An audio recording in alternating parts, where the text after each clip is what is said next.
ये पीएफएसी 2024 के जो डीएफ फील किए जा रहे हैं, तो उसमें से जैसे जैसे कुछ कुछ डाउट क्वेश्चन क्यूरी आता है, वैसे वैसे मैं कुछ इश्यूज को डिस्कस करते रहता हूँ।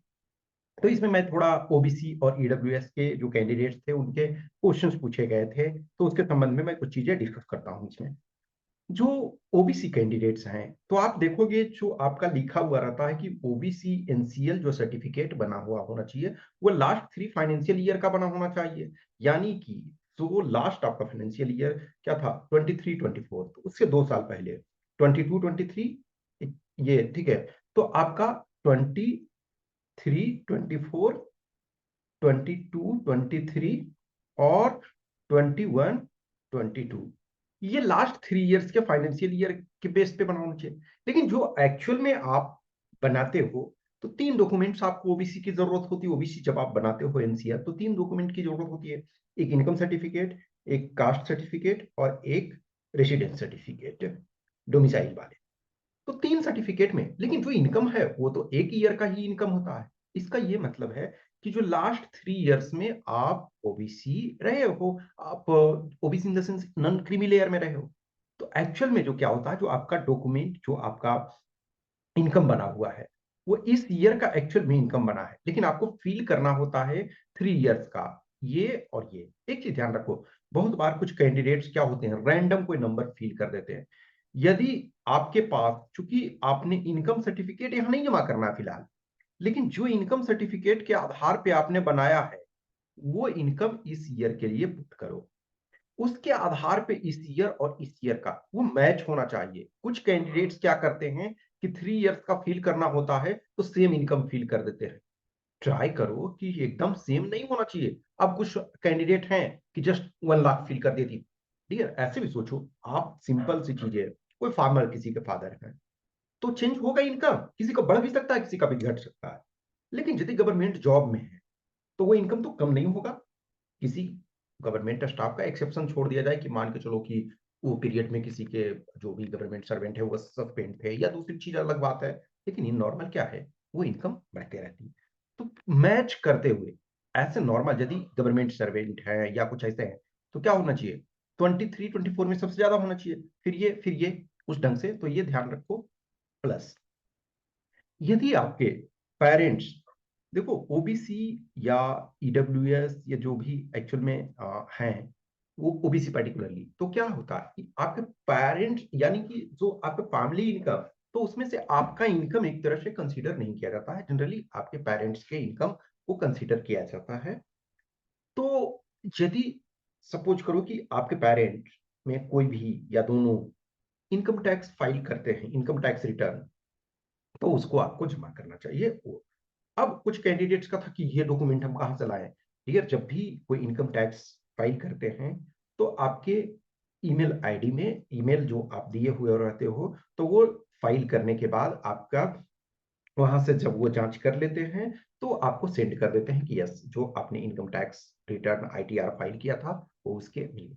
लेकिन बहुत सारे, जैसे अभी इंडिया में देखो एग्रीकल्चर वगैरह है, तो एग्रीकल्चर का इनकम, एक तो इनकम टैक्स से ऐसे भी फ्री है, और नॉर्मल मैक्सिमम जो फार्मर्स हैं, वो आपके खास करके जैसे मैं यूपी बिहार ये सब में देखता हूँ, तो इनकम टैक्स बहुत कम लोग फाइल करते हैं। हाँ, आज के डेट में बहुत सारी सुविधाओं को लेने के लिए जो पैन कार्ड मैंडेटरी कर दिया गया है, लेकिन इनकम टैक्स बहुत लोग फार्मर्स में, या जो नॉर्मल दुकान कोई खोले हुए हैं, वो बहुत सारे लोग नहीं करते हैं। तो यदि आपके पास डॉक्यूमेंट नहीं है तो कोई बात नहीं, आप फील कर दो। लेकिन वो फील करना, तो ये ध्यान रखना कि मैच थोड़ा सा करना चाहिए। 3 इयर्स का यदि फाइनेंशियल ईयर 3 इयर्स का है, तो ये ध्यान रखो कि मैच वो करे, ऐसा ना हो कि रैंडम कोई भी नंबर ये कर दो। उसमें क्या होता है कि थोड़ा सा आपका अनसीरियसनेस दिखाता है। हमेशा ध्यान रखो कि जो इंटरव्यू है, डीएफ उनके पास होता है, जो बोर्ड के हेड हैं वो सारे, जो कंप्लीट डीएफ उनके पास है। ऑब्वियसली जो अदर मेंबर्स हैं, तो उनके पास जो है वो समरी सीट होगा। तो आपका सारा चीज सही तरीके से हो। आपके जो डीएफ फिल करने का बहुत लंबा समय दिया हुआ है, इस बार तो ज्यादा समय दिया हुआ है ना। 4th से आपका फील हो रहा और 18th तक आपको दिया हुआ है, यानी 14 डेज आपको टाइम दिया जा रहा है। तो आपके पास ऐसा नहीं है कि रैंडम एक तुरंत हम भर दिए, अभी आपके पास टाइम है। वो उस चीज का ध्यान रखो। तो जो भी है आप अपने ये इनकम वाले में कोशिश करो कि वो मैच हो। जिनके पास मान के चलो जिनके पेरेंट्स हैं वो आईटीआर फाइल करते हैं और आपके पास यदि नहीं हो उसका प्रूफ, एटलीस्ट मान के चलो किसी एक ईयर का भी है तो आप उसको कर सकते हो। और यदि आपके पास नहीं है तो आप उनसे पूछो, या जहां से आप उन्होंने फिल करवाया है जो ईमेल आईडी वगैरह वहां दिया तो उसमें आपको मिल जाता है। तो कोशिश करो कि ठीक है एक दो दिन बाद ही आप उसको पुट करो उस इंफॉर्मेशन को, ऐसा कोई दिक्कत नहीं। और जिनके पास नहीं है इनकम टैक्स फाइल रिटर्न नहीं है, तो 23-24 जिस बेसिस पे आपने इनकम पे ओबीसी एनसीएल बनाया हुआ है, ट्राई करो कि वो सही नंबर पुट करने का कोशिश करो, ठीक है। ईडब्ल्यूएस वाले में जो है एक तरह से 1 ईयर का यानी 23-24 का है। तो यहाँ भी सेम सिचुएशन, यदि आपके तो पेरेंट्स जो भी फाइल करते हैं यदि, तो कोशिश करो कि वो जेन्यून जो है इंफॉर्मेशन पुट करो और उसको डॉक्यूमेंट्री एविडेंस दो। अभी कुछ दिनों से जैसे बहुत सारे इश्यूज चल रहे हैं कि, तो इस वजह से यूपीएससी थोड़े थोड़े बिग टाइम पास इतना बहुत स्ट्रिक्ट होती जा रही है। मैं जब अपने टाइम में एज असिस्टेंट कमांडेंट का जब मैंने इंटरव्यू दिया और आज मैं जब देखता हूँ तो बहुत सारे रूल्स रेगुलेशंस रेस्ट्रिक्ट हुए हैं। हमारे टाइम में उतने रूल्स रेगुलेशन रेस्ट्रिक्शन नहीं थे, रेस्ट्रिक्शंस बढ़ता जा रहा है। तो कोशिश करो, हर नंबर इंपॉर्टेंट है। आपको लगता है कि कुछ भी मैं भर दूंगा, नहीं, डीएएफ इसी वजह से सावधानी से भरना चाहिए। कुछ ऐसे अच्छे कैंडिडेट्स भी कुछ इन्फॉर्मेशन गलत कर देते, ऐसा नहीं है आपको वो बोल करके कि ये इन्फॉर्मेशन तुमने गलत फिल किया उसके लिए 5 नंबर काटेंगे, नो, ये लिखा हुआ कहीं कुछ नहीं है। लेकिन एक किसी ने प्रॉपर सही भरा, आपको विंडो दिया गया, आपको रैंडम 10 मिनट नहीं दिया गया। अब जस्ट इमेजिन करो कि आपने 3 आवर्स में पेपर लिखा, पेपर 2, आपको 3 आवर्स की जगह 3 डेज दिया जाता कि आप घर से प्रॉपर तरीका से इंटरनेट पे सर्च करके ऐसे लिखो, उसमें भी आप गलत करते तो क्या होगा, मार्क्स कटेगा ज्यादा। ऐसे जान रहे कि 3 घंटे में इस बच्चे ने लिखा है तो उस आधार पे मार्क्स।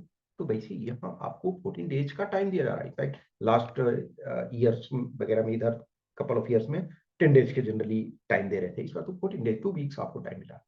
तो हर इंफॉर्मेशन को देखो, जहां डॉक्यूमेंट्री एविडेंस है किसी चीज का उसको पुट करो।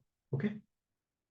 कुछ क्वेश्चंस क्यूरी डाउट्स स्पेसिफिक है तो अब इसकी मैंने ये बोल रखा है कि आप मैसेज कर सकते हो इस व्हाट्सएप नंबर 8527146498 या टेलीग्राम नंबर 7404909669 पे, और आगे चीजें जो होगा वो मैं डिस्कस करता रहूंगा। ओके।